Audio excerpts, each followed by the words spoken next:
जुमा का इज्तिमा है और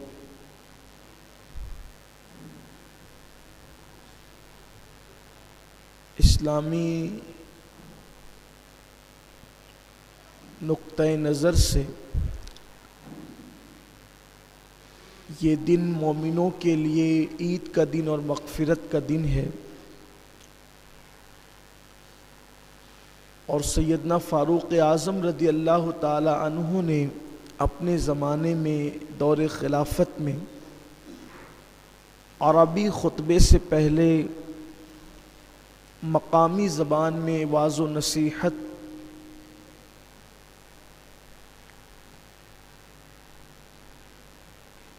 की बुनियाद रखी कि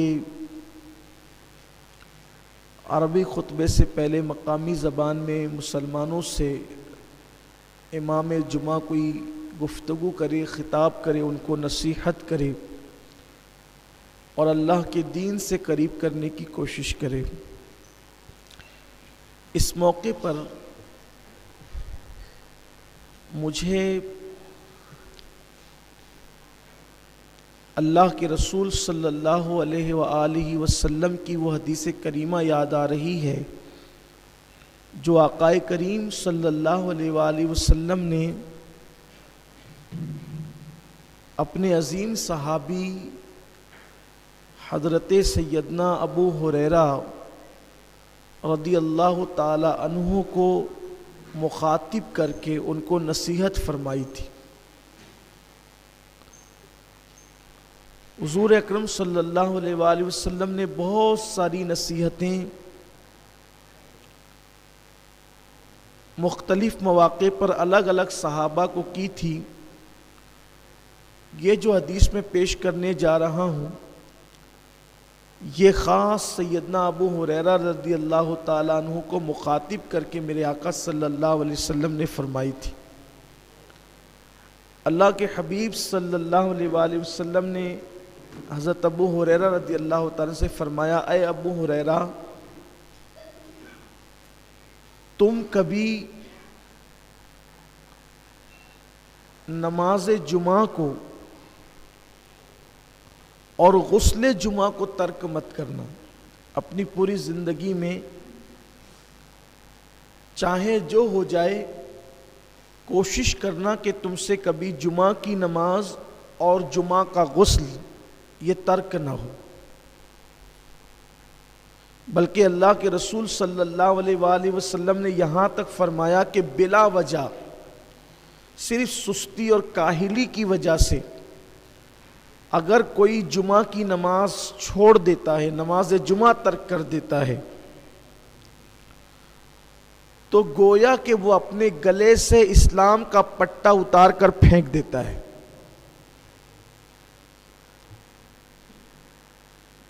इसलिए जुमा की नमाज कभी तर्क नहीं करना। आजकल देखने में यह आ रहा है कि छोटी छोटी बीमारियों की वजह से भी लोग नमाज जुमा छोड़ देते हैं। मैं तो बीमार हूँ, बीमार के लिए नमाज नहीं है। अव्वल तो नमाज मरे दम तक है। अगर हम खड़े होकर नमाज नहीं पढ़ सकते तो बैठ के पढ़ें, बैठ के नहीं पढ़ सकते तो लेट कर पढ़ें। लेट कर भी अगर हमें पढ़ने में कोई दिक्कत है तो ये जो आँख की पलकें हैं उसके इशारे से पढ़ें। इसीलिए आप देखें कि इंसान के जब सारे आज़ा नाकाम हो जाते हैं तो आखिरी तक की आँख की पलकें काम करती है ताकि आप उसके इशारे से नमाज पढ़ सकें। छोटी छोटी चीज़ों में लोग नमाज जुमा को छोड़ रहे हैं। और ये चीज़ भी बड़ी भयानक है कि जुमा की नमाज के लिए मुसलमानों पर यह लाजिम और वाजिब है कि जब अज़ान जुमा हो, इज़ा नूदिया लिस्सलाति मिन यौमिल जुमा फस्अउ इला ज़िक्रिल्लाहि व ज़रुल बैअ, कि जब तुम अज़ान जुमा सुनो, तुम्हारे कानों में जुमा की अज़ान पहुँचे तो अपने कारोबार को बंद कर दो और अल्लाह के ज़िक्र के लिए मस्जिदों की तरफ दौड़ पड़ो। जुमा के दिन हुक्म है कि आप जिस मस्जिद से जुमा की नमाज पढ़ना चाहते हैं, जिस मस्जिद में पढ़ना चाहते हैं, अगर उस मस्जिद की अजान का वक्त हो जाए तो आपको उस वक्त कारोबार छोड़ देना लाजमी है। ये जो खुतबे तक लोग आते रहते हैं ना, ये बदतरीन बिदत है। दौरे रिसालत में ऐसा नहीं था।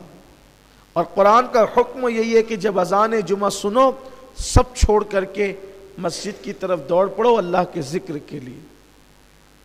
तो सैयदना अबू हुरैरा रदी अल्लाह ताला अन्हु से मेरे आका सल्लल्लाहु अलैहि वसल्लम ने फरमाया कि गुस्ल जुमा कभी तर्क नहीं करना और नमाज जुमा कभी तर्क नहीं करना। लुकमान हकीम ने भी अपने बेटे को कहा था कि बेटा कभी जुमा का गुस्ल नहीं छोड़ना। यहां तक रिवायतों में आया कि जो मुसलसल गुस्ल जुमा करता है अल्लाह उसे 70 बीमारियों से और बलाओं से महफूज फरमाता। और हदीस पाक में यह भी आया है कि जुमा का जिसने एहतराम किया, जिसने जुमा की ताज़ीम की और शबे जुमा में जिसने सुन्नत मुस्तफ़ा के मुताबिक वजीफ़ा ज़ौजियत अदा किया और फिर उसने गुस्ल किया और खुशबू लगाकर वो मस्जिद की तरफ चला, तो हर कतरे के बदले में अल्लाह ताला उसे 1 साल की इबादत का सवाब अता फरमाता है। और जब वो मस्जिद में आया और लोगों की कांधों को उसने नहीं फलांगा, हदीस पाक है कि मस्जिद में आया लोगों के कांधों को नहीं फलांगा। लोगों के कांधों को नहीं फलांगे का मतलब यह है कि लोग बाद में आते हैं और आगे आके घुसने की कोशिश करते हैं, ये भी मना किया गया है। बल्कि अल्लाह के रसूल सल्लल्लाहु अलैहि वसल्लम ने सैयदना अबू हुरैरा से एक दिन फरमाया, ए अबू हुरैरा, क्या तुमने जुमा की नमाज नहीं पढ़ी? हज़रत अबू हुरैरा ने अर्ज़ की, या रसूल अल्लाह, मेरे माँ बाप आप पे कुर्बान, मैंने तो जुमा आपकी इक्तिदा में आपके पीछे पढ़ा है। फिर सरकार अलैहिस्सलाम ने फरमाया, अबू हुरैरा, क्या तुमने जुमा की नमाज नहीं पढ़ी? फिर अर्ज़ की, हुज़ूर मैंने तो आपकी इक्तिदा में जुमा पढ़ी। फिर अल्लाह के रसूल सल्लल्लाहु अलैहि वसल्लम ने फरमाया, ए अबू हुरैरा, क्या तुमने जुमा की नमाज नहीं पढ़ी? तो फिर उनको एहसास हो गया कि या रसूल अल्लाह सल्लल्लाहु अलैहि वसल्लम, मैं तो आपकी इक्तिदा में मैंने जुमा पढ़ी। तो सरकार ने फरमाया कि तुम बाद में आए थे और तुम सफ़ों को चीरते हुए आगे आ रहे थे। जो ऐसा करता है गोया वो जहन्नम की आग को फलांगता है।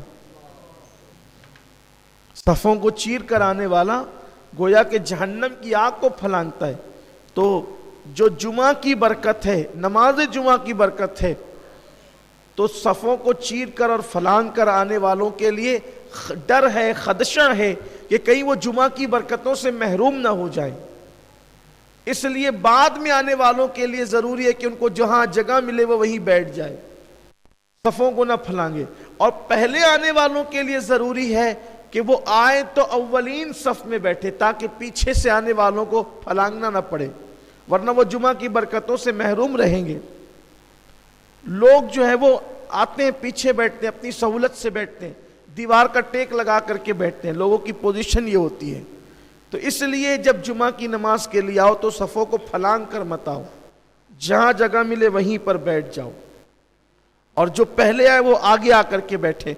अल्लाह के रसूल सल्लल्लाहु अलैहि वसल्लम ने फरमाया कि अगर लोगों को पहली और अव्वलीन सफ़ों में बैठने की फजीलत मालूम हो जाए, लोगों को पहली अव्वलीन सफ़ों में बैठने की फजीलत मालूम हो जाए, तो लोग मस्जिद में कुरानदाजी करने लगे कि पहली सफ़ में कौन बैठेगा। और बल्कि यहाँ तक फरमाया कि लोग मस्जिद में तलवार निकालेंगे पहली सफ़ में बैठने के लिए, अगर उनको सफ़े अव्वल में बैठने की फजीलत पता चल जाए। लेकिन यहाँ तो हाल ऐसा ही है कि लोग मस्जिदों के अंदर अपनी तर्ज पर आते हैं, अपनी तर्ज पर बैठते हैं। अव्वलीन बैठो, बल्कि जब खुदा की रहमत उतरती है नमाज के अंदर, नमाज बाजमात में, तो पहले वो इमाम पर उतरती है। सबसे पहले अल्लाह की रहमत हालत नमाज में जो उतरती है वो इमाम पर उतरती है। फिर जो सफ़ इमाम के